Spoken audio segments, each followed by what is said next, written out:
This meeting is being recorded. Namaskar and welcome to this exciting episode of Sathology Debunking Mythology. आज का show Hindi में होने वाला है। सतोलॉजी शब्द होता है सत्य का विज्ञान, सत्य की पढ़ाई, स्वाध्याय भी आप बोल सकते हैं, लेकिन स्वाध्याय गुरु के निर्देश पे होता है, गुरु के सानिध्य में होता है, निर्देश सानिध्य। मिथोलॉजी शब्द जो है वो उसका आविष्कार किया गया था भारतीय संस्कृति के, भारतीय शास्त्रों को झूठा साबित करने के लिए। उन लोगों ने किया था क्योंकि वहां कहीं किसी भी और जगह पे इतने शास्त्र नहीं थे, सिर्फ भारत में ही थे। तो भारत पे राज्य करने के लिए, भारत की जो स्ट्रेंथ है, वैचारिक स्ट्रेंथ है, उसको बर्बाद करने के लिए मिथोलॉजी। तो जो भी इंडियन अमेरिकन हैं और American who read Vedas, please don't call इतिहास और पुराण and Mahabharata Ramayana as mythology, even in slight conversations also. Rather call it Sathology. I have a very, very special guest. So let us welcome Dr. Shailendra Kumar. Welcome, Shailendra ji. Namaskar. So, बहुत प्रणाम आपको, आपके दर्शकों को, आपके श्रोताओं को, सारे विश्व में जो आपके बिखरे हुए श्रोता हैं, दर्शक हैं, अमेरिका, भारत, अन्यत्र।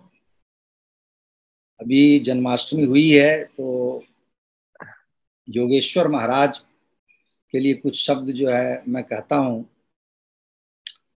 वसुदेव सुतम देवम कंस चाणूर मर्दनम देवकी परमानंदम कृष्णम वंदे जगत गुरुम।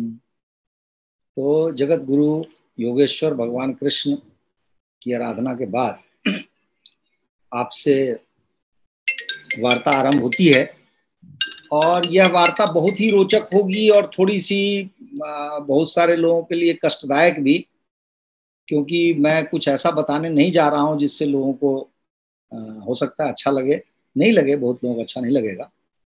तो मैं अभी स्पष्ट कर दूं, इसका कारण यह है कि मेरे, आपने बताया था अभी थोड़ी देर पहले, मेरे हाथ में ये पुस्तक है, एक योगी की आत्मकथा। यह पुस्तक संसार में सर्वाधिक बिकने वाली पुस्तकों में से है ये। और जब आप किसी को उपहार स्वरूप कोई पुस्तक देते हैं तो उस पुस्तक का महत्व तो बहुत बढ़ जाता है, क्योंकि आप मानते हैं कि अच्छी पुस्तक है और आप जिस मित्र को दे रहे हैं, जिस परिचित को दे रहे हैं, वह उस पुस्तक को पाकर धन्य धन्य होगा या प्रसन्न होगा। तो मेरे साथ भी ऐसा हुआ आदित्य जी की 3 बार 3 व्यक्तियों ने एक एक प्रति मुझे थमा दी, लेकिन मुझे पढ़ने का कभी अवकाश नहीं मिला, कभी मैं किसी प्रति को पढ़ नहीं सका।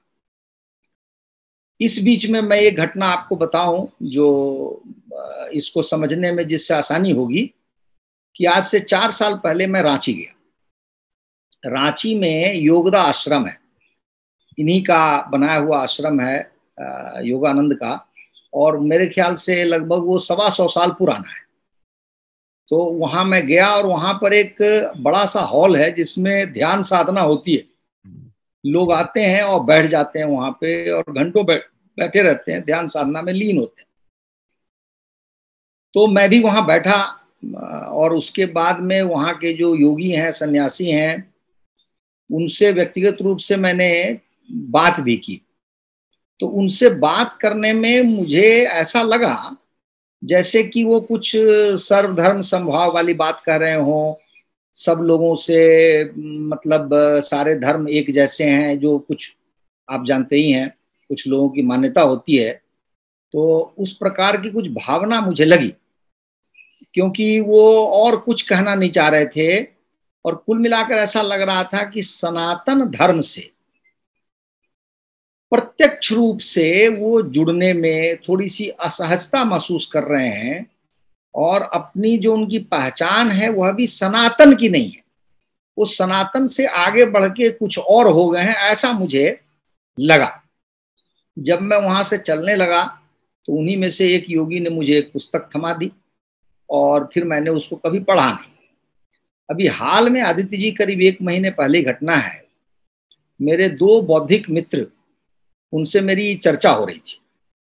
तो और ये इसलिए महत्वपूर्ण है समझना कि देखिए ये पुस्तक कैसे लोगों तक क्या क्या बात ये पुस्तक पहुंचाती है और इस रूप में कितना क्षति पहुंचा सकती है हमारे समाज को, हमारे धर्म को, हमारे संस्कार को। तो एक बौद्धिक मित्र ने मुझसे कहा कि अरे आप क्या सनातन धर्म करते रहते हैं, आप इस पुस्तक को पढ़ के देखिए, इसमें तो जीसस के बारे में लिखा हुआ है कि वो बहुत बड़े संत थे, महान योगी थे, बाइबिल का बार बार उल्लेख हुआ है, तो इसका तो मतलब है बाइबिल में बहुत अच्छी बातें हैं, जीसस बहुत अच्छे हैं। और उन्होंने कुल मिलाकर भगवान कृष्ण से तुलना की जीसस की योग को लेकर के। तब तक जो दूसरे मित्र थे वो बोल पड़े बीच में, उन्होंने कहा कि अरे आपको क्या पता कि योगानंद जी ने गांधी जी को उन्होंने जो क्रिया योग है वो सिखाया था, कितनी बड़ी बात है जिसके बारे में लोगों को पता नहीं है, ऐसा उन्होंने कुछ कहा। और मुझसे उन्होंने प्रतिक्रिया चाही कि मैं इस पर कुछ प्रतिक्रिया दूं। देने का मैंने प्रयास किया, फिर उन लोगों ने कहा कि नहीं आप पूरी पुस्तक पढ़िए, क्योंकि उनको भी ऐसा लग रहा था कि पूरी पुस्तक में पढ़ूंगा तो संभवतः मेरा दिमाग भी बदल जाएगा, मैं भी उन्हीं की तरह कुछ बात करूंगा, ऐसा उनको अनुमान था। फिर मैंने उस पुस्तक को उठाया और समझिए कि बिना कुछ अविश्राम किए हुए, बिना कुछ आराम किए हुए 3 या 4 दिन में मैंने ये पुस्तक पढ़ी। 343 पृष्ठों की पुस्तक है, लगभग 350 पन्ने हुए, पृष्ठ हुए, और मैंने इसको पढ़ा। पढ़ने के क्रम में अभी मैं 30, 40, 50 पन्ने ही पढ़ पाया होऊंगा कि मुझे बेचैनी होने लगी। मुझे समझ में नहीं आया कि ये पुस्तक क्या है, इसको क्यों लिखा गया है और कैसे असंख्य लोगों के हाथ में गई है, और वो क्या सोचते होंगे, उनके दिमाग में क्या बात चलती होगी। मेरी बड़ी घबराहट शुरू हो गई, बेचैनी शुरू हो गई, लेकिन मैंने अपने आप को संयमित रखा। मैंने कहा नहीं, इस पुस्तक को पढ़ना है। और फिर मैंने आद्योपांत पढ़ा। पढ़ने के बाद ही मैंने निर्णय लिया कि मैं इस पर कुछ न कुछ बात करूंगा, चर्चा करूंगा, हो सकता है तो लेख भी लिखूंगा, ताकि हमारे धर्म को सुरक्षित रखने के लिए, हमारे संस्कार को अक्षुण्ण रखने के लिए यह बड़ा आवश्यक है कि इस पुस्तक का रहस्योद्घाटन किया जाए। तो मैं अब इस पृष्ठभूमि के बाद अपनी बात आरंभ करता हूं और आपके सामने ये बात रखता हूं, दर्शकों के सामने भी, श्रोताओं के सामने भी, वो स्वयं निर्णय लें। देखिए, इसमें कई गुरु हैं भारतवर्ष में जिनका उल्लेख हुआ है, इन्होंने किया है योगानंद जी ने, और योगानंद जी स्वयं क्या सोचते हैं, उनके क्या विचार हैं, वह भी इस पुस्तक में आया है। तो कुल मिलाकर ऐसा है कि ये सारी बातें होती हैं, और तमाम जो बड़े से बड़े योगी हैं इनके, उन्होंने इनको प्रेरित किया है अमेरिका जाने के लिए। ये बहुत बड़ी बात है कि आप सोचिए, इनका जन्म होता है 1893 में, और ये 1920 में भारत छोड़कर अमेरिका चले जाते हैं। आज से लगभग 112 वर्ष पूर्व की बात मैं कर रहा हूं। और उस 1920 में जब ये जाते हैं तो उसकी तैयारी कई वर्षों पूर्व शुरू हो जाता है। मतलब ऐसा लगता है जैसे कि इनके जन्म से ही सारे के सारे गुरु यही चाह रहे हो कि ये कैसे करके अमेरिका जाएं और वहां पर जो है अपनी योग विद्या का प्रचार करें। मेरे दिमाग में प्रश्न यह उठा कि आखिर क्या कारण हो सकता है कि योगी के सामने क्या भारत में कोई समस्या नहीं थी? भारत में क्या किसी को दुख नहीं था? कोई समस्या नहीं थी ऐसी जिसके लिए योगानंद जी कुछ करते? अमेरिका ही क्यों? यह प्रश्न मेरे दिमाग में बार बार आया, और मैं उसी पर अपनी बात रखूंगा, चर्चा करूंगा। इस क्रम में मेरी वार्ता का आज स्वरूप यह है कि मैं इस पुस्तक को आधार बना करके, इस पुस्तक से ही मैं बातें करूंगा इसके आधार पर, और टीका टिप्पणी करता हुआ मैं आगे बढ़ूंगा। तो बिफोर आप उधर मेरे को एक और क्लैरिफाई करिए, क्योंकि हाँ, जो महर्षि योगानंद की समाधि ग्लेंडेल में है, पास में है कैलिफोर्निया में। मैं जहां से रहता हूँ वहां से 36 माइल की दूरी पे इनका बड़ा आश्रम है, एंसिनेडास पे। लॉस एंजलिस में हेडक्वार्टर है। हाँ। और जो इनका जो SRA फाउंडेशन है, अमेरिका में बड़ा फेमस भी है, हर जगह इसकी ब्रांचेस हैं, है ना। तो जस्ट ये मैं ऐड कर रहा हूँ लोगों को कि ये वही व्यक्ति जिनके बारे में हम बात कर रहे हैं। Please continue now.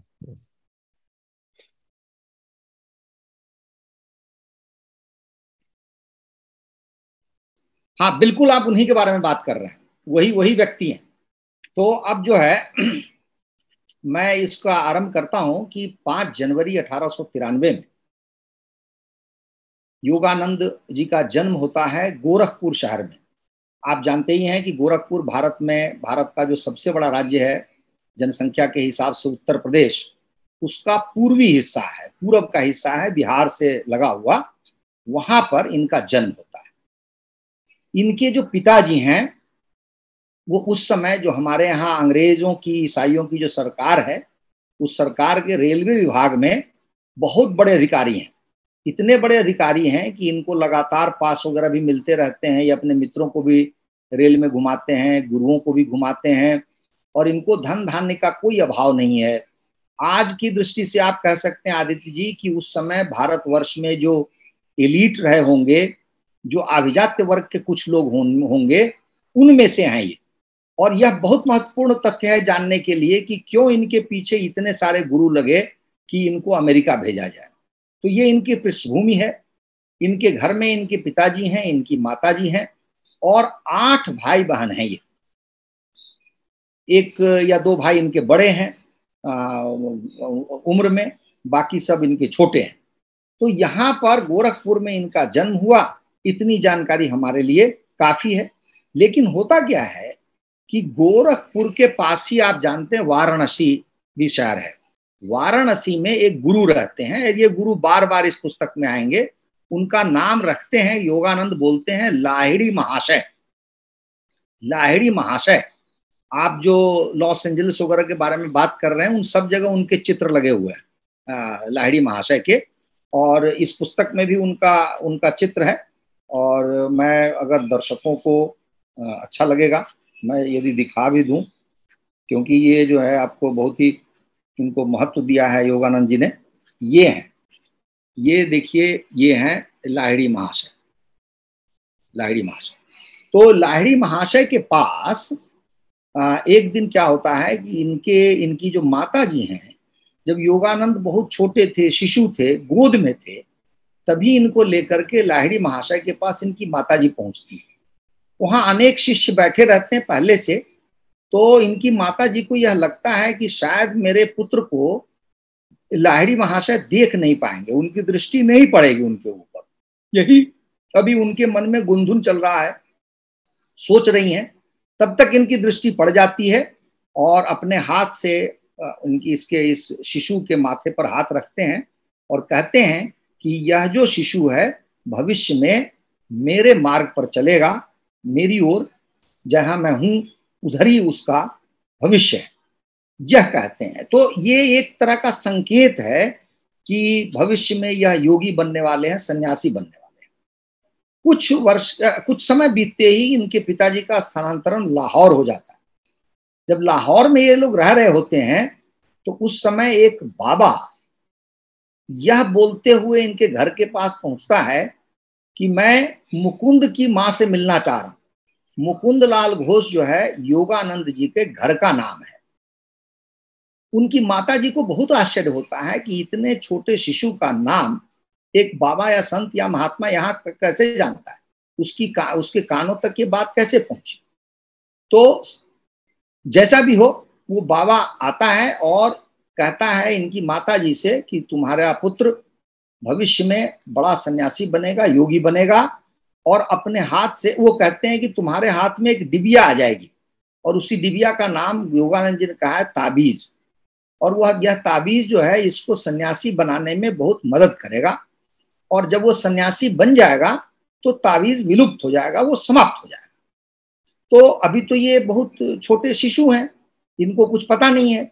तो माता जी ने उस ताबीज को संभाल कर रख लिया, और उसके बाद में वो कलकत्ता चली जाती हैं अपने घर, और कलकत्ता में ही संयोग से माता जी की मृत्यु हो जाती है। मृत्यु से थोड़ा सा समय पहले अपने बड़े बेटे को बुला करके उन्होंने ताबीज थमा दिया, और ये कहा कि जब तुम मुकुंद से मिलोगे तो उसको दे देना। तो इस प्रकार वो कालांतर में वो ताबीज इनके हाथ में आ जाता है, और उससे इनको सचमुच सहायता मिलती है। और जैसे जैसे इनकी आयु बढ़ती है, ये हर समय इनके दिमाग में रहता है कि मैं कैसे सन्यासी बन जाऊं, कैसे घर छोड़ के भाग जाऊं। और इनके पिताजी, इनके भाई हर समय यही चिंता करते रहते, घर ना छोड़े। तो इस तरह से कक्षा 1 से 2, 2 से 3, ऐसे में ये प्रवेश करते चले जाते हैं।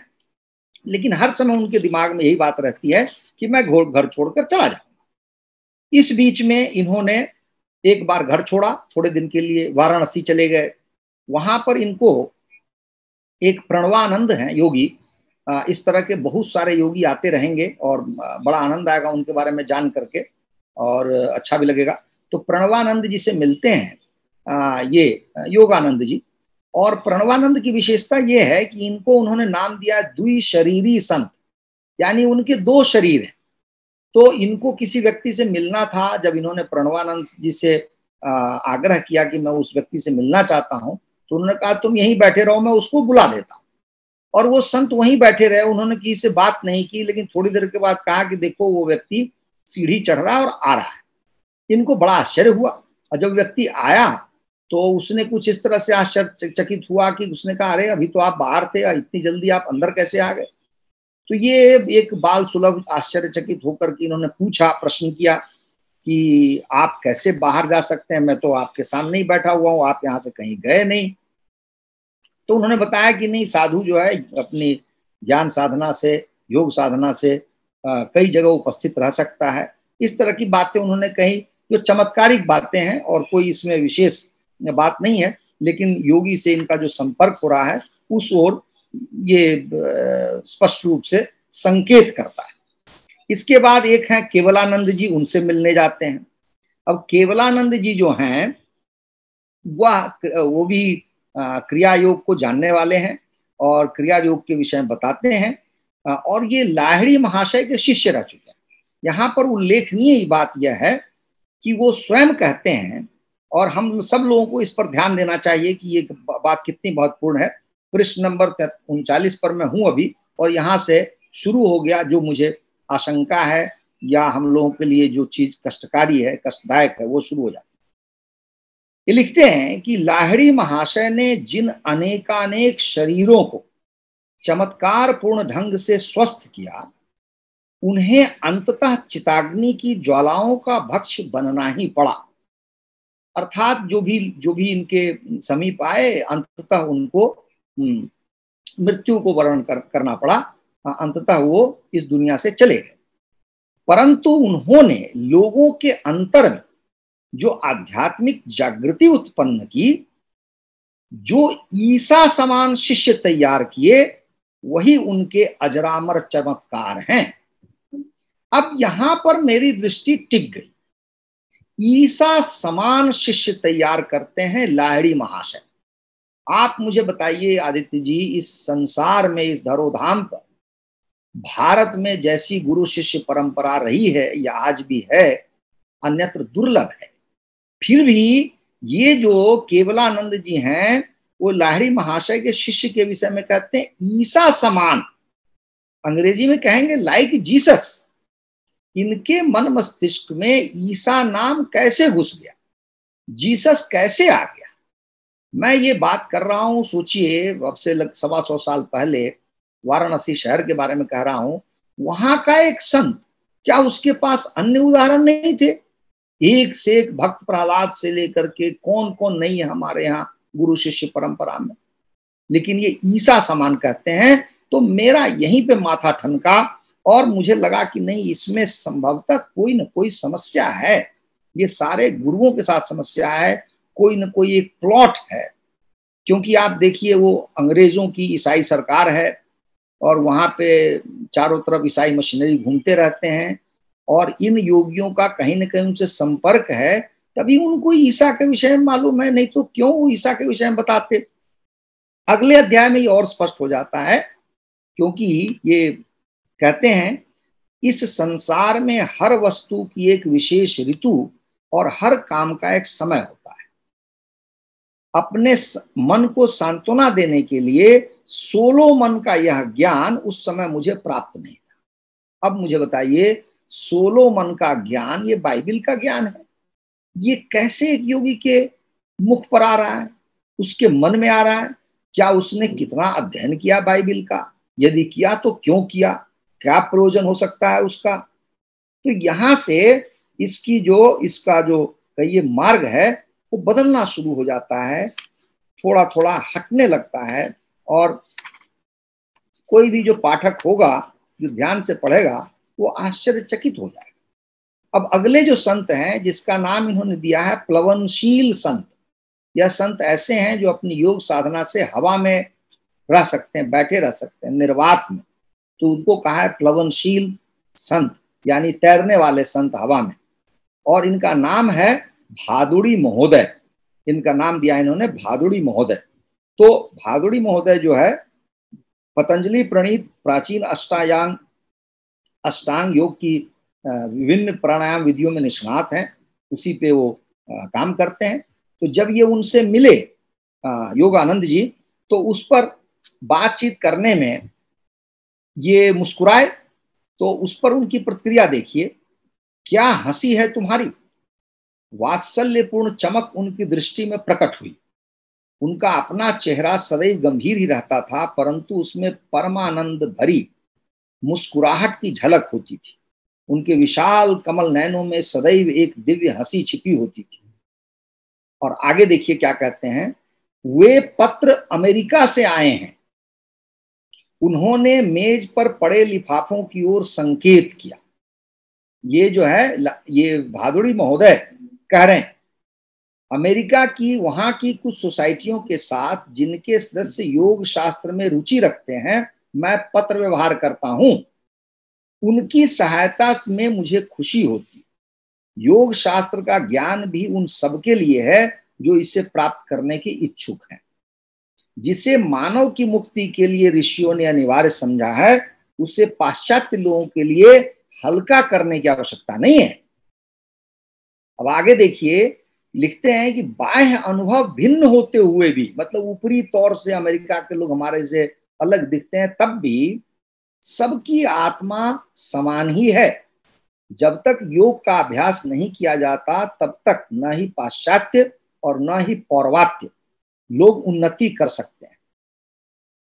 अब आप एक मिनट के लिए सोचिए कि ये क्या व्यक्ति हैं। अब ये देखिए कि ये अंग्रेजी के भी जानकार हैं, ये भादुड़ी महोदय अमेरिका से पत्र व्यवहार कर रहे हैं और उनको जो भी है योग शास्त्र की शिक्षा दे रहे हैं। अब मुझे समझ में नहीं आता कि अमेरिका इतना महत्वपूर्ण क्यों है, हमारे देश के योगियों में ये बात क्यों घुसी हुई है। आगे लिखते हैं कि मेरी समझ में तब यह नहीं आया कि उनके वक्तव्य में मार्गदर्शन छिपा हुआ था। उनका संकेत था कि मैं किसी दिन भारत की शिक्षाओं को अमेरिका ले जाऊंगा। कि स्वयं कह रहे हैं ये योगानंद जी कि उन्होंने संभवतः मुझे प्रोत्साहित किया है। आगे ये बात और स्पष्ट भी हो जाती है।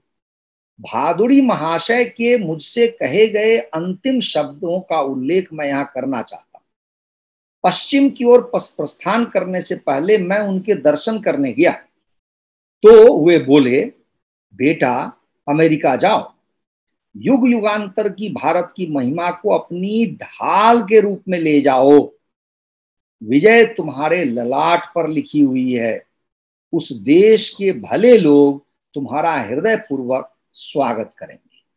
अब आप देखिए कि ये कितने छोटे से बालक किशोर के मन मस्तिष्क में कैसे ये बात घुसाई जा रही है। कितनी बार कहा जा रहा है कि तुम्हें अमेरिका जाना है।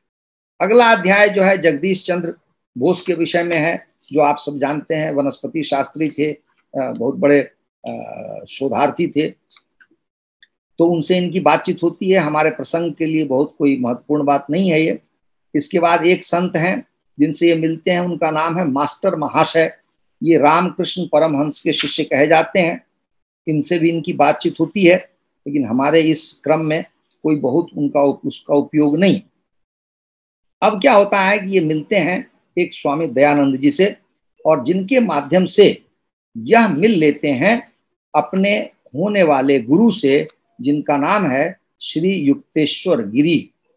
तो पहला तो हमारे लिए बहुत महत्वपूर्ण जो पात्र है वो हैं ये लाहिड़ी महाशय, और दूसरे हैं श्री युक्तेश्वर जी जो इनके गुरु रहे हैं। और युक्तेश्वर जी के जो चित्र हैं, तस्वीरें हैं, वो आपको लॉस एंजल्स और अन्यत्र सब जगह लगी हुई हैं, उनके वेबसाइट पर भी हैं, और इनका बार बार उल्लेख होगा। इसी पर हमारा ज्यादा ध्यान भी होगा आज। तो इनका जब इनका साक्षात्कार होता है वाराणसी में ही मिलते हैं उनसे, और मिल करते ही प्रभावित हो जाते हैं। वो इनसे कहते हैं कि अरे मैं तो वर्षों से तुम्हारी प्रतीक्षा कर रहा था, तुम अब जाकर मुझसे मिले हो। तो युक्तेश्वर गिरी जो है वो वाराणसी में उनसे साक्षात्कार होता है, लेकिन वो स्वयं रहते हैं श्रीरामपुर में। श्रीरामपुर जो है कोलकाता के बगल में उस समय एक छोटा सा कस्बा होता था। तो वहां वो कहते हैं कि यहाँ तो बस थोड़ी सी भेंट मुलाकात हमारी हो रही है, तुम वहीं मुझसे मिलो। और वहां वो जाने लगते हैं, योगानंद जी उनसे मिलने लगते हैं बार बार। और वहीं से मिलने के बाद गुरु और शिष्य के बीच में जो है वो संबंध प्रगाढ़ होता है। और ये क्या होता है कि ऐसे करते करते धीरे धीरे 16 वर्ष के हो जाते हैं योगानंद। मैट्रिक की परीक्षा इन्होंने दे दी है बड़ी मुश्किल से, जैसा इन्होंने लिखा है कि एक एक वर्ष उनको लगता है कि मैं कोई कष्टदायक काम कर रहा हूँ, लेकिन पिताजी का दबाव है, भाई का दबाव है, तो मैट्रिक ये कर गए हैं। और इनको खुशी भी है कि अब इनको कोई कुछ नहीं कहेगा, ये योगी सन्यासी बन जाएंगे।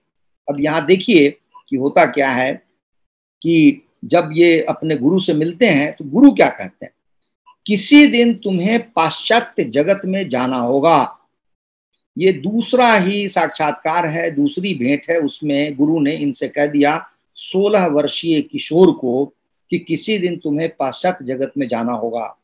वहां के लोग भारत के प्राचीन ज्ञान के प्रति अधिक ग्रहणशील होंगे यदि गुरु के पास विश्वविद्यालय की डिग्री होगी। तो इन्होंने साफ कर दिया कि तुम मैट्रिक करके अमेरिका जाना तुम्हारे लिए श्रेयस्कर नहीं होगा, तुम आगे की पढ़ाई करो, विश्वविद्यालय की डिग्री मिलेगी तो तुम्हारा अमेरिका में अच्छा स्वागत होगा और वहां तुम्हारे लिए शिष्य मिलना आसान हो जाएगा। तो इस प्रकार इन्होंने प्रेरित किया उनको आगे पढ़ने के लिए। पढ़ने के विषय में देखिए कि क्या होता है कि इनका जो है नामांकन होता है एक कॉलेज में, उसका नाम है स्कॉटिश चर्च कॉलेज। अब आपको समझ में आ रहा होगा कि स्कॉटिश चर्च कॉलेज चर्च का ही कॉलेज है, तो ईसाई ही पढ़ाते होंगे और ईसाइयों के बीच में ही ये रहते होंगे। शिक्षा दीक्षा इनकी ईसाइयों की वहां पर हो गई और वहां पर इन्होंने पढ़ाई शुरू कर दी श्रीरामपुर में रह के, जहां इनके गुरु श्री युक्तेश्वर महाराज जी भी रहते हैं। धीरे धीरे करके इन्होंने 2 वर्ष की पढ़ाई वहां पे पूरी कर ली, जिसको हम लोग भारत में 11th 12th की पढ़ाई कहते हैं, जो पहले कॉलेज में होती थी, या इंटर की पढ़ाई कहते हैं। और इंटर की पढ़ाई करने के बाद उनको लगता है कि शायद मेरी अब जान छूट जाएगी पढ़ाई से और मैं कहिए कि पूर्णकालिक योगी बन जाऊंगा। लेकिन इनको गुरु ने जैसा कहा है वो फिर से मना करते हैं, कहते नहीं तुम अभी और पढ़ाई करो। इस बीच में एक प्रसंग आया है जो हमारे लिए बहुत महत्वपूर्ण है। जब ये इनके बहुत निकट हो जाते हैं, वो शिष्य बन जाते हैं, तो एक वाक्य है जो ध्यान से समझिए, सुनिए क्या कहते हैं इनके गुरु, तुम्हारे ये वास्तु स्वप्न साकार होंगे। वास्तु स्वप्न को आप कह सकते हैं मटेरियल ड्रीम। मटेरियल ड्रीम जो है तुम्हारे वो साकार होंगे, यानी कि पूरे होंगे। अभी केवल अध्ययन का समय है, गुरु कहते हैं। आगे कहते हैं, योगानंद जी लिखते हैं, इस प्रकार मेरे गुरु ने प्रसंगवश ही अपने सहज ढंग से मेरे जीवन में आने वाली 3 महत्वपूर्ण घटनाओं का अपना पूर्व ज्ञान प्रदर्शित कर दिया। कौन सी 3 घटनाओं का, सुनिए। श्री युक्तेश्वर जी ने जिस क्रम में बताया था, ठीक उसी क्रम में इन 3 दृश्यों ने साकार रूप धारण किया। सर्वप्रथम रांची के एक मैदानी क्षेत्र में मेरे द्वारा स्थापित बालकों के लिए योग विद्यालय की स्थापना, फिर लॉस एंजलिस में एक पहाड़ी पर मेरा अमेरिकी मुख्यालय, और उसके बाद विशाल प्रशांत महासागर के तट पर कैलिफोर्निया के एंसिनिटस में एक आश्रम की स्थापना। क्या आप कल्पना कर सकते हैं, भारत के श्रीरामपुर जैसे कस्बे में बैठा हुआ एक योगी अपने शिष्य के विषय में अभी कई वर्ष बाद क्या क्या होने वाला है उसकी सारी रूपरेखाएं खींच के सामने रख रहा है, और वो गुरु कहता है कि ये वास्तु स्वप्न तुम्हारे साकार होंगे। क्यों है ऐसा, समझने में बहुत अधिक कठिनाई नहीं है, क्योंकि ये सारे के सारे लोग किसी न किसी उस तंत्र से जुड़े हुए हैं जिस तंत्र को के लिए यह आवश्यक लग रहा है कि कैसे हम सनातन धर्म को दुर्बल कर दें, निर्बल कर दें। आगे और भी जानकारी इसमें दी हमारे लिए महत्वपूर्ण है कि श्री युक्तेश्वर महाराज जी अंग्रेजी, फ्रेंच, बांग्ला और हिंदी, इतनी भाषाएं तो धारा प्रवाह बोलते थे। अंग्रेजी भी उनकी अच्छी थी और अपने आश्रम में वो क्या करते थे कि अपने शिष्यों को संस्कृत और अंग्रेजी अपनी ही विधियों से, अपनी बनाई गई विधियों से, अर्थात सरल पद्धतियों से सिखाते थे। मुझे ये नहीं समझ में आ रहा है कि ये कि जो योगी है, सन्यासी है, समाज से एक हिसाब से अलग रहता है, उसको अंग्रेजी सिखाने की क्या आवश्यकता है? क्यों अंग्रेजी सिखा रहा है? तो धीरे धीरे हमें स्पष्ट होगा कि ऐसा क्यों है। अब यहां पर वो आगे चल के बताते भी हैं कि श्री युक्तेश्वर जी अपने शिष्यों से पौर्वात्य तथा और पाश्चात्य सद्गुणों का संगम बनने के लिए कहते थे। आदित्य जी, आप स्वयं ज्ञानी हैं, आप समझ सकते हैं कि पाश्चात्य सद्गुण क्या हो सकता है। क्या हमें यह सद्गुण चाहिए जिसने सनातन को, कहिए कि हमारे जो जम्बू द्वीप का पश्चिमी हिस्सा है वहां पर समाप्त कर दिया, अमेरिका के दोनों महादेशों में करोड़ों लोगों को मारा है, अफ्रीका में मारा है लोगों को, ऑस्ट्रेलिया, न्यूजीलैंड में परेशान किया है, तो उसमें क्या सद्गुण हो सकते हैं? उनके सद्गुण हो सकते हैं? लेकिन गुरु कहते हैं श्री युक्तेश्वर महाराज कि पौर्वात्य और पाश्चात्य सद्गुणों का संगम बनने के लिए कहते थे। उनकी आदतें पाश्चात्य संचालक के समान थी। अंतर में पौर्वात्य आध्यात्मिकता भरी हुई थी। अब आप देखिए क्या लिख रहे हैं, उनकी आदतें जो हैं वो पाश्चात्य संचालक के समान है, कंडक्टर। कैसे उनकी आदतें हो गई? कोई श्रीरामपुर में रहने वाला योगी कैसे एक अमेरिकी या एक फ्रेंच या एक ब्रिटिश या एक डच के समान उसकी आदतें हो सकती हैं? वे पश्चिम के प्रगतिशील, युक्तिपूर्ण और आरोग्यपूर्ण तरीकों के प्रशंसक थे। तो पूर्व को धन्य करने वाले और चारों ओर आध्यात्मिक तेज मंडल निर्माण करने वाले आदर्शों के पुजारी थे। तो ये क्या कहना चाहते थे कि हमारे पूर्व में क्या प्रगति नहीं हुई थी? आप स्वयं देखिए कि महाभारत काल हो या कब हो, कितना धन धान्य से भरपूर हमारा देश था, तो क्या हमने प्रगति नहीं की थी? अंतरराष्ट्रीय व्यापार में हमारी क्या स्थिति थी?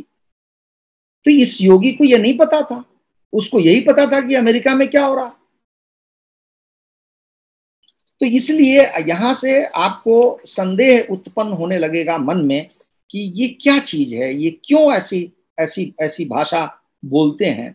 और एक जगह आगे कहते हैं कि युक्तेश्वर महाराज, जो मुझसे शिक्षा प्राप्त करने आते हैं उनके साथ मैं अत्यंत सख्त होता हूं, कठोर होता हूं। उन्होंने मेरे समक्ष स्वीकार किया, यही मेरा तरीका है, चाहे तो उसे स्वीकार करो या छोड़ दो।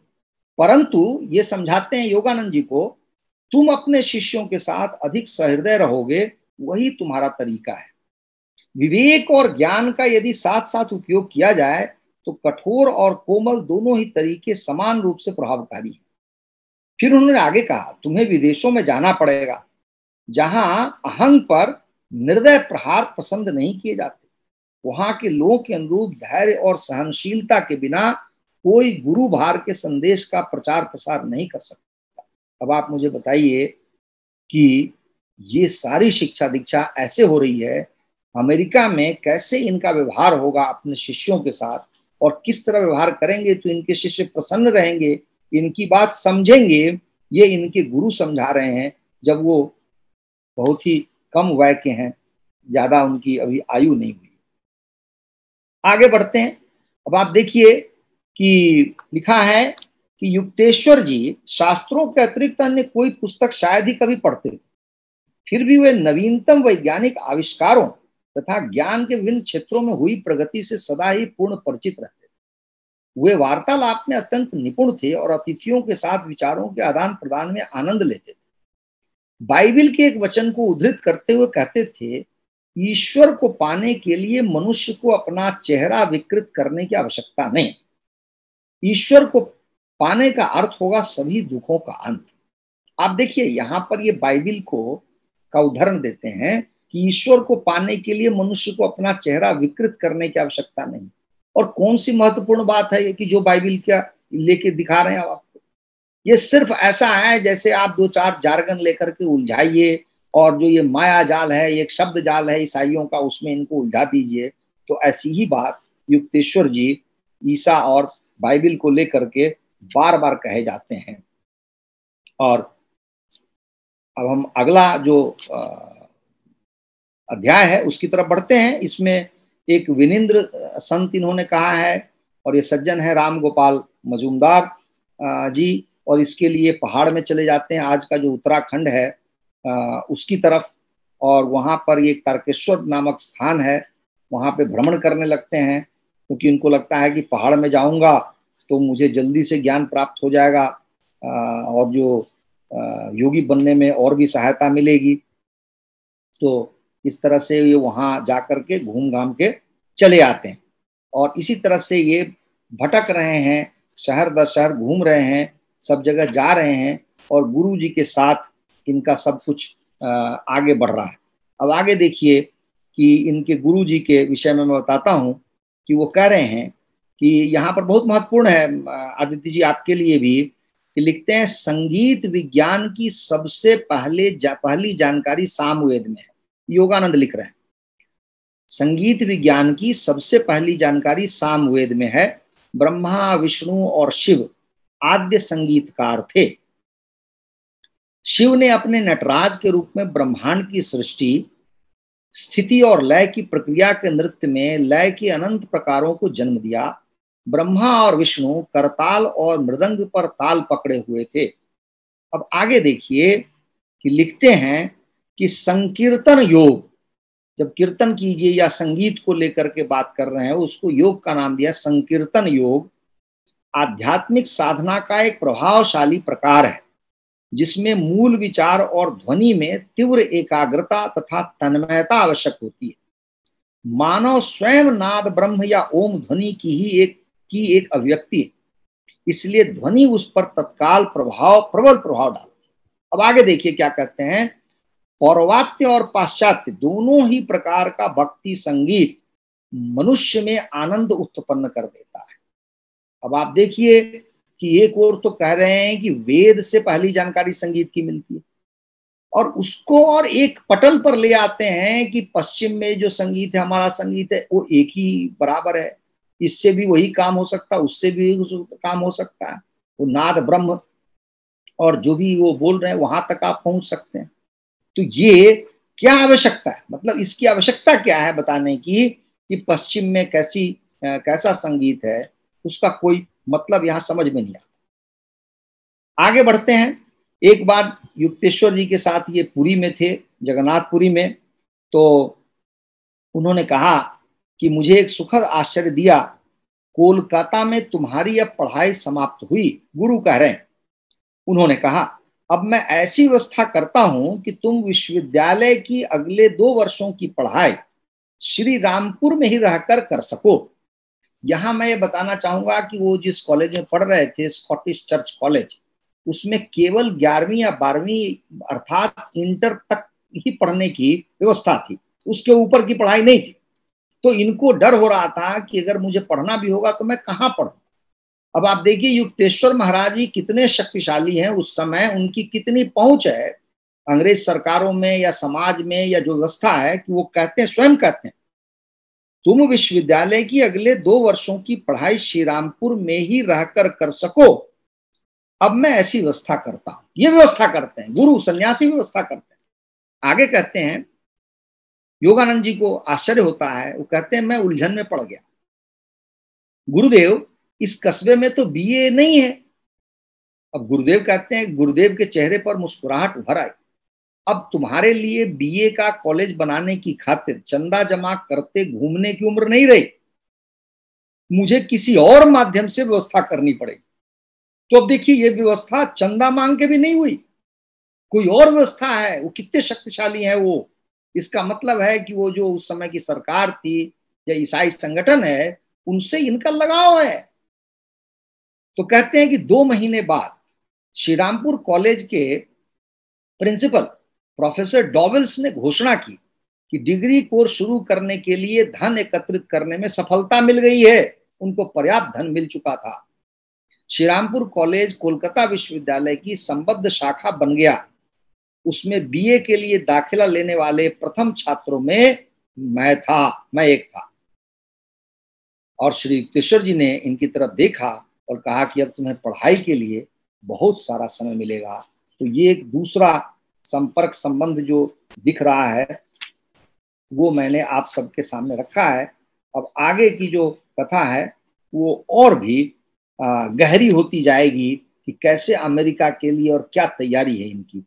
तो एक बार की बात है कि योगानंद अपने गुरु को अपने कुछ मित्रों के साथ ये कश्मीर की यात्रा पर निकलते हैं और देखिए क्या होता है।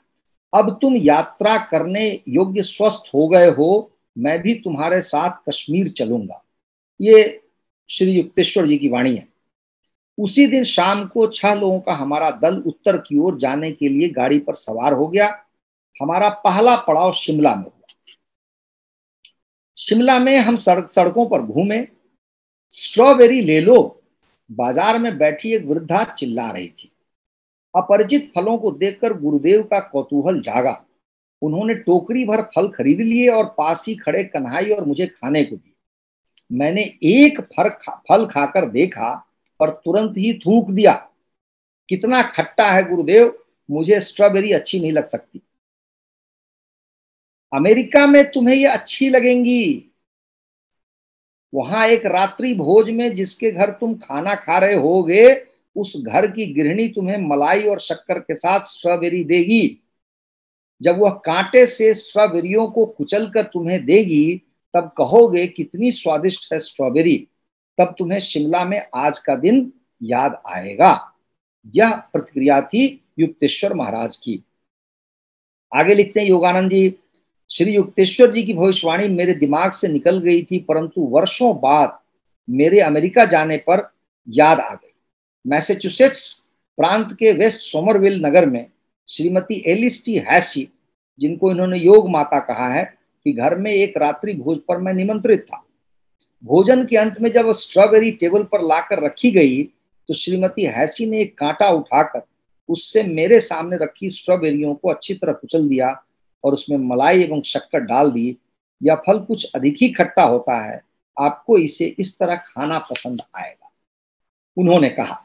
मैंने थोड़ा सा उठाकर मुंह में डाला। कितनी स्वादिष्ट स्ट्रॉबेरी, मेरे मुंह से अनायास ही निकल पड़ा। उसी क्षण शिमला में की गई मेरे गुरुदेव की भविष्यवाणी मानस पटल पर उभर आई। मैं विभोर हो उठा कि बहुत पहले ही उनके ईश्वर लीन मन ने भविष्य के ईथर में विचरण करने वाले प्रारब्धीय घटनाक्रम को देख लिया था। अब आपको समझ में आ रहा होगा कि कितनी छोटी छोटी बातें जो अमेरिका में होने वाली हैं, बहुत वर्षों के बाद वो सब इनके गुरु देख रहे हैं और इनको बता रहे हैं। इतना ही नहीं, अब अंत में हद तो यह है ये एक कि वो शंकराचार्य के प्राचीन मंदिर देखने जाते हैं। लिखते हैं, हम लोग श्रीनगर में शंकराचार्य के प्राचीन मंदिर में दर्शनार्थ गए।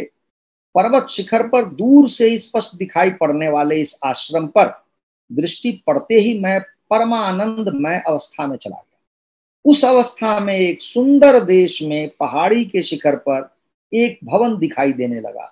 शंकराचार्य का भव्य मंदिर उस भवन में परिवर्तित हो गया, जहां मैंने वर्षों बाद अमेरिका में सेल्फ रियलाइजेशन फेलोशिप के मुख्य आश्रम की स्थापना की। जब मैं पहली बार कैलिफोर्निया में लॉस एंजलिस गया और वहां माउंट वॉशिंगटन के शिखर पर स्थित वह विशाल भवन देखा, तो तुरंत उसे वर्षों पहले कश्मीर और अन्यत्र अपने अंतर में देखे दृश्यों के भवन में के रूप में पहचान लिया। अब ये देखिए कि शंकराचार्य के का भवन उसमें परिवर्तित हो गया। कितनी, क्या कहा जाए, अनुचित बात है। भगवान शिव का मंदिर है, शंकराचार्य ने स्थापित किया है, उसको आप कैलिफोर्निया में जो देख रहे हैं उसमें परिवर्तित कर रहे हैं। जहां आपने बहुत बड़ी आदम कद प्रतिमा बनाई हुई है, रखी हुई है ईसा मसीह की। ये बहुत ही अपमानजनक मुझे लगता है प्रसंग है, लेकिन यहाँ पे है और आप सब लोगों के सामने रखना मेरा पुनीत कर्तव्य है। इसलिए आगे लिखते हैं योगानंद जी, गुरु के विषय में गुरु का क्या कर्तव्य है। तो गुरु का संसार में कार्य है मानव जाति के दुख कम करना। वह आध्यात्मिक उपायों से हो या बौद्धिक उपदेशों से या इच्छा शक्ति द्वारा हो या उनके रोगों को अपने ऊपर लेने द्वारा हो। यह मैं इसलिए पढ़ रहा हूं कि यदि योगानंद जी या अन्य गुरु बहुत महत्वपूर्ण है, तो ये जो काम है मानव जाति के लिए, क्या यह भारत में संभव नहीं था? क्या भारत इतना सुखी हो गया था? क्या भारत इतना समृद्ध था? उस समय तो हमारा देश स्वाधीनता आंदोलन से जूझ रहा था, स्वाधीनता आंदोलन में कूदा हुआ था, है? इतनी गरीबी थी। आपको उस समय संसार में केवल अमेरिका ही दिख रहा था जहां आपको जाना था। और यदि यह समझें कि अन्यत्र भारत के अतिरिक्त भी कहीं जाना था, तो क्या और देश नहीं थे? अफ्रीका नहीं जा सकते थे आप? किसी और जगह नहीं जा सकते थे? अमेरिका ही क्यों? तो बात कुछ और है। यहां पर बात विश्व में शांति या दुख कम करने की नहीं है। यहां पर अभिलाषा यह है कि ये सब कुछ प्लॉटेड है कि अमेरिका जाएंगे, वहां आप, पहली बात तो है कि आपको सुख भी भोगना है, आपको ये साबित करना है कि सनातन को कैसे, प्रयास करना है कि सनातन को कैसे कमजोर किया जाए और ईसा मसीह या ईसाइयत को कैसे ऊपर उठाया जाए, यह प्रयास करना है। यह प्रयास अन्यत्र नहीं हो सकता, न भारत में हो सकता है, न किसी और देश में हो सकता है। तो इस तरह यह प्रयास है इनका। तो आगे देखिए कि कैसे बाइबिल या उधर के जो सेंट हैं कहते हैं कि गुरुदेव की हंसी सुनकर मुझे सेंट फ्रांसिस डी सेल्स के वे शब्द याद आ गए कि जो संत उदास रहता है वह व्यर्थ संत है। ये फ्रांसिस डी सेल्स के शब्द हैं।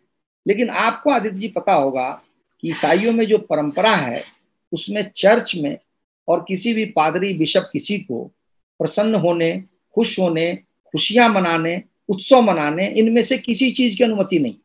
मेरे पास कई पुस्तकें जिनमें प्रमाण है कि चर्च में अगर कोई पादरी हंसा तो उसे दंडित किया गया। जो ये क्रिसमस जिसको मनाते हैं वो क्रिसमस भी इनका उत्सव नहीं है।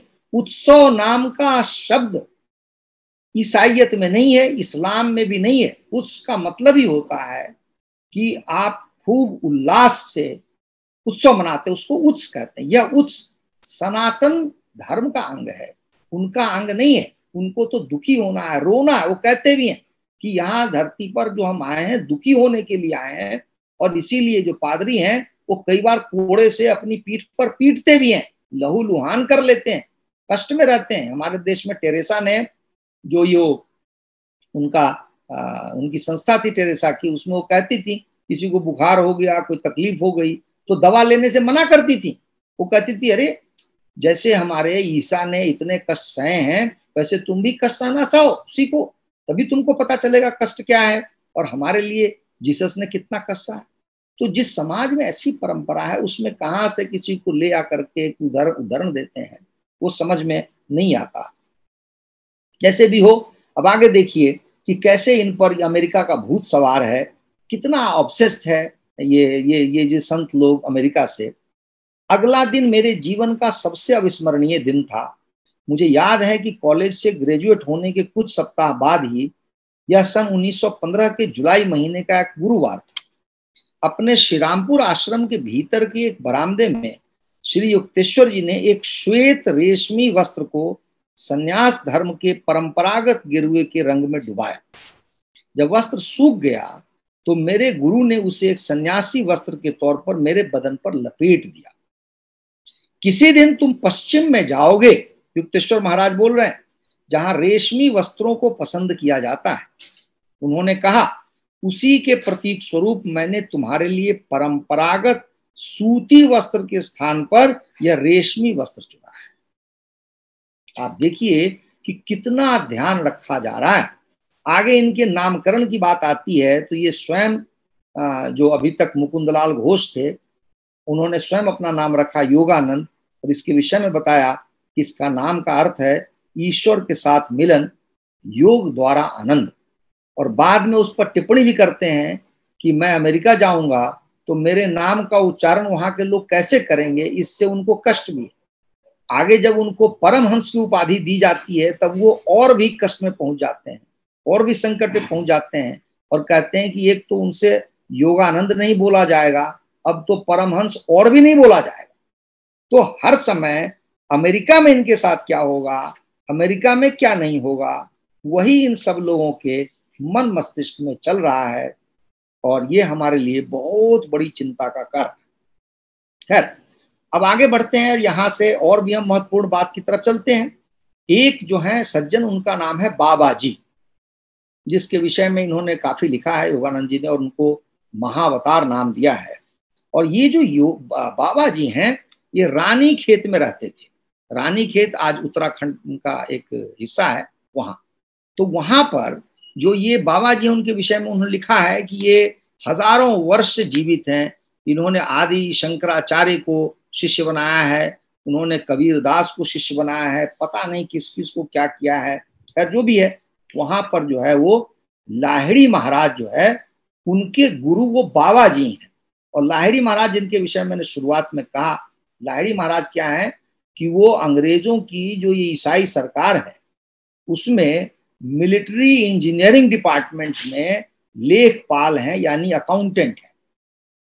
और उनका जो है वो कहना है कि उस बाबा जी ने कुछ ऐसा चमत्कार किया कि इनका उन्होंने स्थानांतरण करा दिया। वो कहीं रहते थे, कहीं कहीं और काम कर रहे थे, मगर उनको रानी खेत बुला दिया।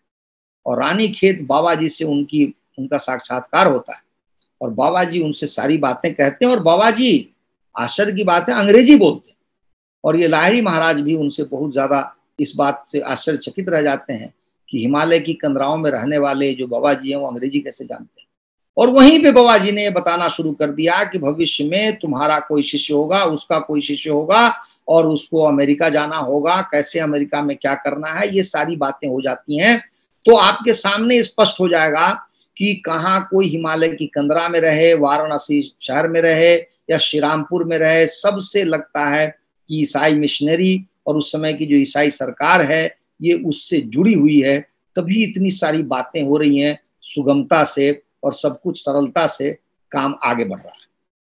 इसमें हम कहेंगे कि लिखा है कि इस पुस्तक में जिस क्रिया योग का उल्लेख हुआ है, उसका भारत में दूर दूर तक प्रसार मेरे गुरु के गुरु लाहिड़ी महाशय के माध्यम से। ये कह रहे हैं कि लाहिड़ी महाशय ने क्रिया योग का किया। अब उसके आगे लिखते हैं कि लाहिड़ी महाशय को यह विज्ञान उनके महान गुरु बाबा जी से प्राप्त हुआ, उत्तराखंड में रानी खेत वाले बाबा जी, जिन्होंने इसके लुप्त हो जाने के बाद फिर से परिष्कृत किया। बाबा जी ने से क्रिया योग का सीधा साधा सा नाम दिया।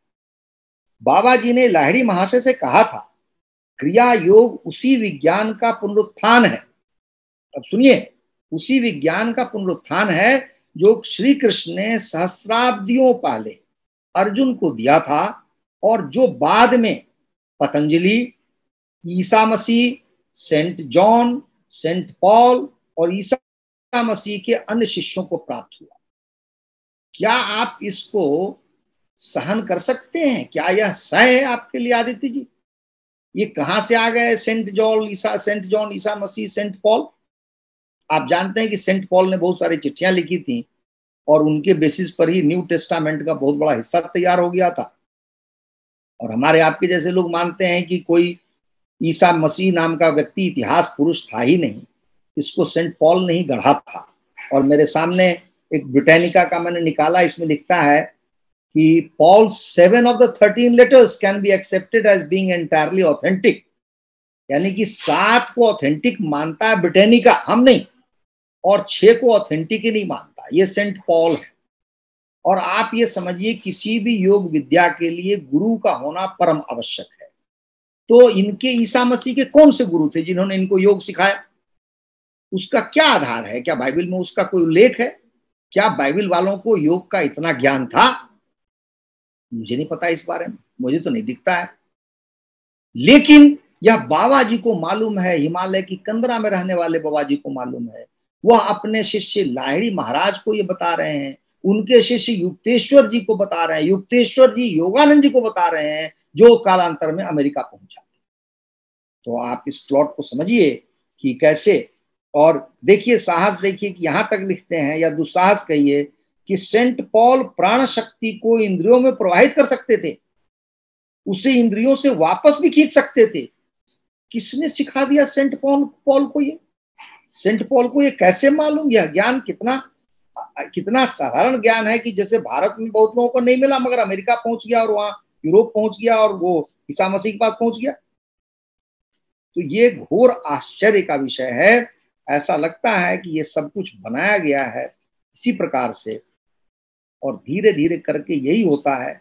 लेकिन जो इस कथा का चरम है, मैं उसकी तरफ बढ़ता हूं और आपको जानकारी दूंगा कि ये असल में कितना हमारे लिए हमें क्षति पहुंचा सकता है, योगानंद और इनका जो काम है। तो इसमें बस मैं अब थोड़ा ही समय और लूंगा बताने के लिए।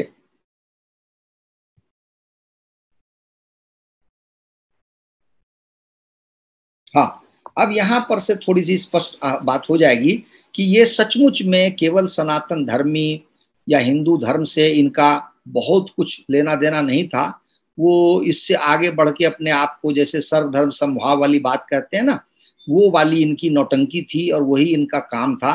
क्योंकि हमारे, आप जानते ही हैं, इस्लाम और ईसाइयत से क्या समानता हमारे लिए हो सकती है, जिसमें एक किताब, एक कोई मीडिएटर, जिसमें उधर ईसा है, इधर इधर इधर मोहम्मद है, और उसके बाद में जो मतांतरण कराते हैं। तो मैं तो मानता हूं वो धर्म है ही नहीं, विधर्म है। लेकिन फिर भी देखिए कि ये कहते हैं कि हर धर्म के लोगों को क्रिया योग दीक्षा का दान लाहिड़ी महाशय के जीवन की उल्लेखनीय विशेषता थी, सबको देना चाहते थे। केवल हिंदू ही नहीं बल्कि उनके प्रमुख शिष्यों में मुसलमान और ईसाई भी थे। अब दो चार हो गए ईसाई या वो तो, लेकिन वो आ गए। अब वो कहते हैं कि वे कहते थे मुसलमान को रोज 5 बार नमाज पढ़नी चाहिए। अब आप मुझे बताइए आदित्य जी, नमाज 5 बार तो जो पढ़ते हैं उसमें क्या होता है?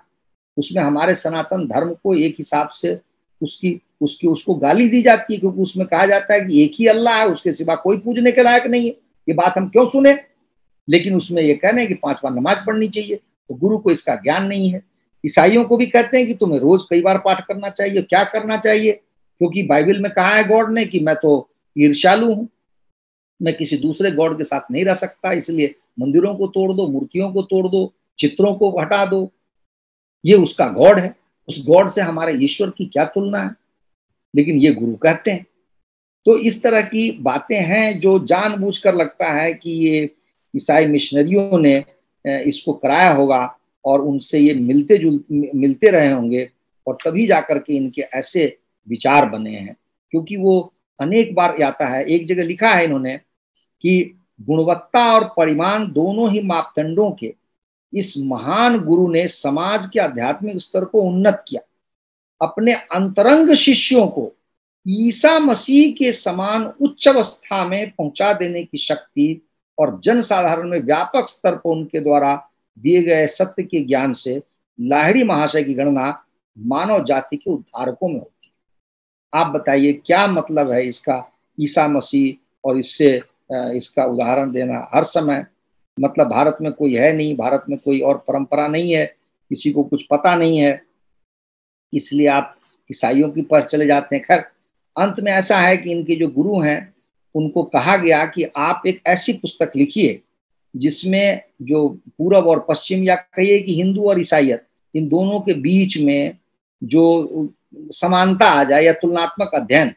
अब मुझे समझ में नहीं आता तुलना कैसे की जा सकती है, दोनों में कोई तुलना संभव ही नहीं है। फिर भी इन्होंने ये कहते हैं कि रात के शांत समय में मैं सनातन धर्म के शास्त्रों और बाइबिल का तुलनात्मक अध्ययन कर अपना काम करता रहता। प्रभु यीशु के शब्दों को, देखिए ईसा मसीह प्रभु यीशु के शब्दों को उद्धृत कर मैं यह दिखाता जाता कि उनके उपदेशों में और वेद वाक्यों में वस्तुतः कोई अंतर नहीं था। क्या आप स्वीकार कर सकते हैं आदित्य जी? आपने इतने कार्यक्रम कराए हैं, क्या बाइबल में या न्यू टेस्टामेंट में और वेद में कोई अंतर नहीं है? तो हमें वेद छोड़ देना चाहिए, छोटा सा न्यू टेस्टामेंट को अपना लेना चाहिए। कैसी बात है? और इसके बाद में इन्होंने स्वयं पुस्तक लिखी जिसमें इन्होंने इसको सिद्ध भी किया, उसका नाम दिया है द होली साइंस। कैसे ये आपके लिए मेरे लिए सह होगा, मैं तो समझ नहीं पाता। और आगे भी लिखते हैं कि मुझे आशीर्वाद देकर गुरु अंतर्धान हो गए, मेरा हृदय एक अद्भुत प्रेरणा से भर गया। मुझे उसी प्रकार का अत्यंत उच्च आध्यात्मिक अनुभव हुआ जैसे ईसा मसीह और कबीर के शिष्यों को अपने अपने गुरु की शारीरिक मृत्यु के बाद जीवन रूप में देखकर हुआ। देखिए आगे और कहते हैं कि अतः जब यह नश्वर देह अनश्वरता प्राप्त करेगी और यह मर्त जीव अमरता का चोला पहन लेगा, तभी बाइबल में लिखा गया यह वचन चरितार्थ होगा, मृत्यु पर विजय पाई जा चुकी है। हे मृत्यु, कहाँ है तेरा दंश? ओ श्मशान, कहाँ है तेरी विजय? अब ये बताइए कि ये है आपका योगानंद के बारे में। अब ये आगे जो है यहाँ पर ये अमेरिका पहुंचते हैं और अमेरिका पहुंचकर जैसा कि आप जानते ही हैं अनेक जगह इन्होंने आश्रम खोले हैं और उन आश्रमों में निश्चित रूप से जगह जगह ईसा मसीह के या तो बड़े से चित्र हैं या बड़ी सी मूर्ति है, और ऐसी ऐसी मूर्ति है उसके विषय में जब ये लिखते हैं तो ये स्वयं कवि हृदय हो जाते हैं। और मैं उसका वर्णन सुनाता हूं तो कोई नहीं कह सकता कि यह व्यक्ति हिंदू होगा। क्या ऐसा व्यक्ति क्या हिंदू हो सकता है? ऐसा कोई कह ही नहीं सकता। तो वो मैं इसमें दिखाता हूं कि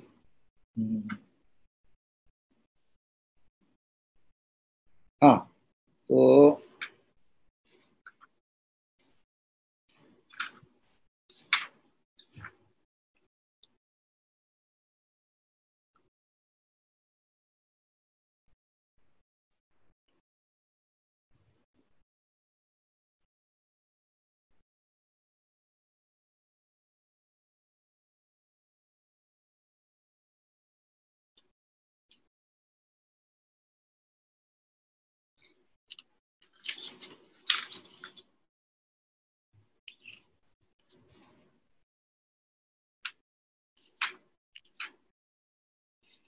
मतलब बहुत ही अद्भुत आपने यू स्पोक, अमेजिंग, पूरा एनालाइज किया। बस बस एक मिनट मिल जाएगा।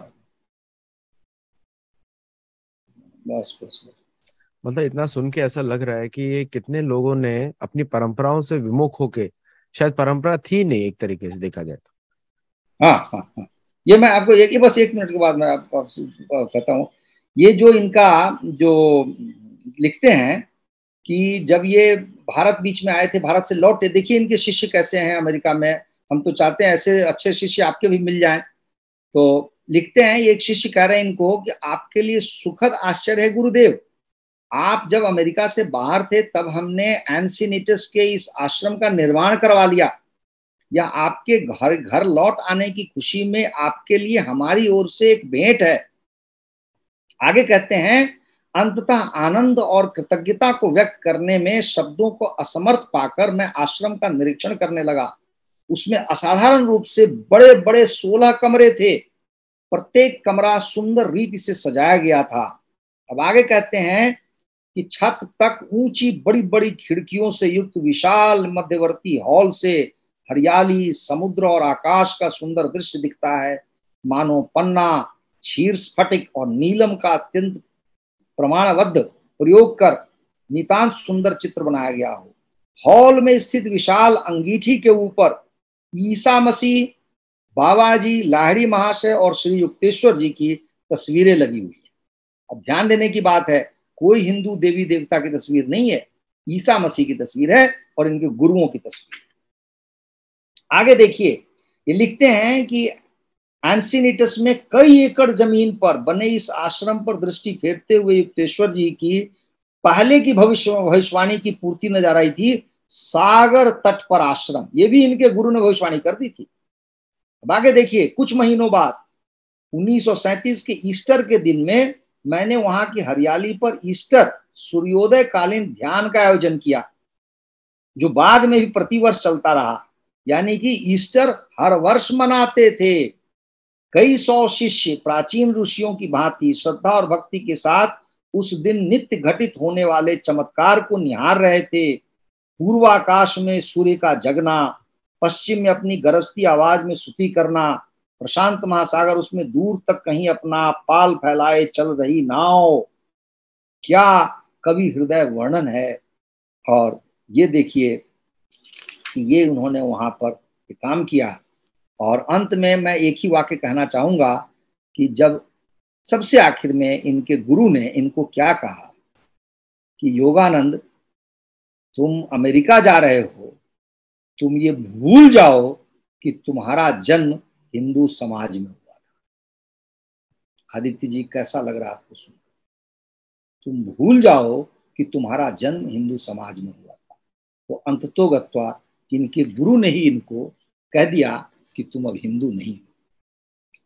और इसलिए, और बाद में मैं आपको बताऊं कि 2 पुस्तकें उन्होंने अमेरिका में जाकर लिखी।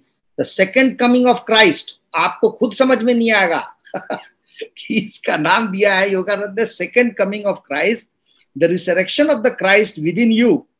2 वॉल्यूम की किताब है, यहीं पर नहीं रुकी है, आगे इन्होंने लिखा था योगा ऑफ जीसस, ये भी किताब है।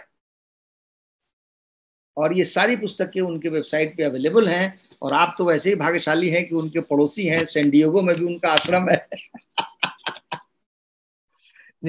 शैलेंद्र जी, मेरे साथ पता नहीं क्या है, परमात्मा का प्रोटेक्शन है ये, और ये इनोसेंस बोल सकते हैं कि मैं इतना मतलब कभी ऐसे लोगों से क्या होता है कि जुड़ता हूँ फिर हट जाता हूँ।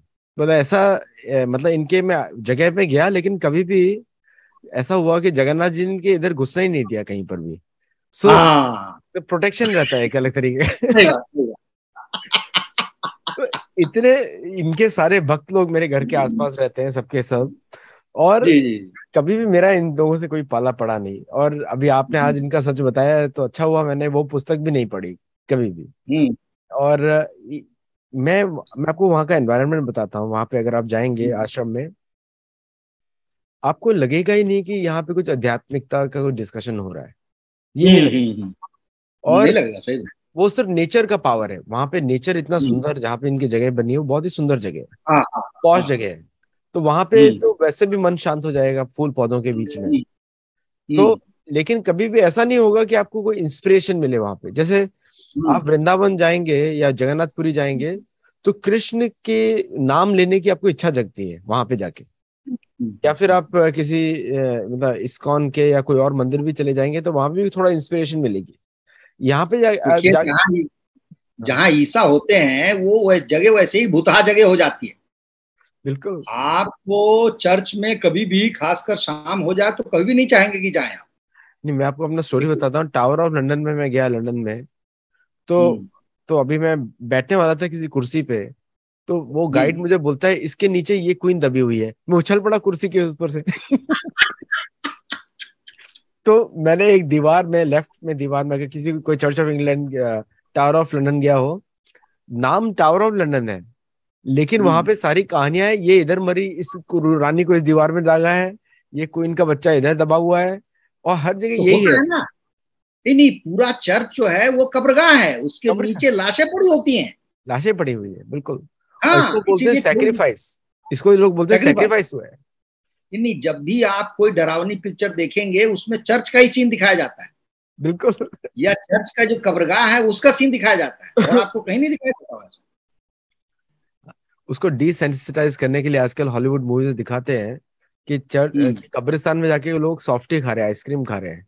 तो मैं बोलता हूँ वहां हाँ, पे कौन खा सकता है आइसक्रीम सही बात, सही सही बात, सही बात। नहीं, बहुत ही अच्छा। और नाम, लोग ना नाम से भी मूर्ख बन जाते हैं। तो हम्म मेरे ऐसे बहुत सारे दोस्त हैं जिनका नाम माइकल है, लेकिन पूर्ण हम्म सनातन धर्म है। वो तिलक लगा हाँ। के, लेकिन मैं तो हम्म तिलक मंदिरों में से लगाता हूँ, बाहर कहीं लगाता नहीं हूँ ज्यादा। वो तो हम्म बाहर में पानी से तिलक करके जाता हूँ हर जगह, ताकि लोग गोली ना हम्म मार दे सिर के ऊपर। आजकल तो इतना हेट क्राइम होता है अमेरिका में तो तो उधर जाता हूँ तो ये लोग तिलक लगा के जाते हैं। तो मैंने उनको पूछा कि यार तुम तो पहले क्रिश्चियन थे, अभी कैसे हो गए ये? तो आप म्यूट पे हैं।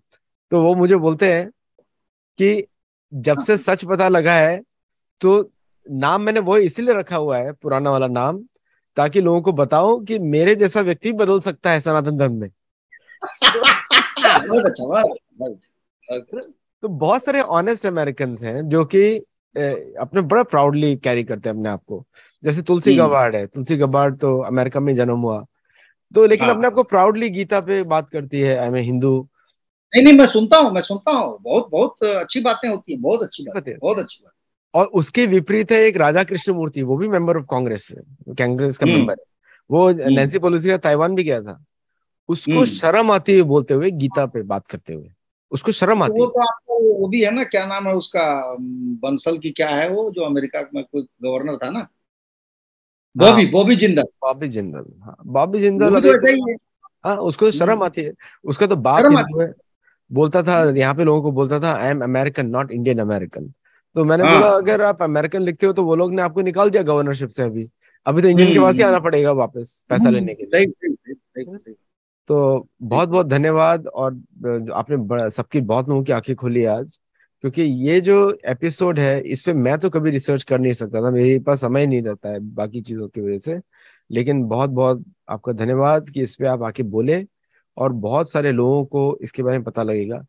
शैलेंद्र सिंह जी का एक प्लेलिस्ट है सतोलॉजी चैनल पे, उसको आप जरूर सुनिए। सारे उनके वीडियोस वहां पे एक जगह पर ही हैं। और उनकी पुस्तकें आप पढ़ सकते हैं, खरीद सकते हैं, सर्च कर सकते हैं अमेजोन पे, या फिर उनके जो पब्लिशर्स हैं, गरुड़ से आपने पब्लिश किया ना, गरुड़। हाँ तो गरुड़ पे आप सर्च कर सकते हैं उनके नाम से, शैलेंद्र सिंह। काफी अच्छी पुस्तक, काफी रोचक, और काफी मतलब डिटेल भी है, रोचक भी है, अच्छी तरीके से लिखा है। तो पढ़िए, सुनिए, शेयर करिए, और अपने लेखकों को जरूर प्रमोट करिए। क्योंकि भगवान बोलते ये दे आचरित श्रेष्ठ तत्त देवे तरोजना। श्रेष्ठ, अभी आजकल श्रेष्ठ का डेफिनेशन भी बदल गया है कलयुग में। जिसको पद्मश्री मिले वो श्रेष्ठ। तो 2014 से पहले जो भी पद्मश्री मिला सबको इग्नोर कर दीजिए अभी। कि 2014 से पहले सब फिक्स मैच थे। अभी हाँ 2014 के बाद थोड़ा रियल हुए हैं अभी। तो अभी अभी मुझे भी कोई आके बोलता है ना मुझे पद्मश्री मिला, तो मैं पूछता हूँ कौन से साल में मिला था। तो उस सही हिसाब बात, से हम सही बात। आपको वैल्यू करेंगे कितना है। क्योंकि प्री कुछ एंड लोग पोस्ट वाला मामला।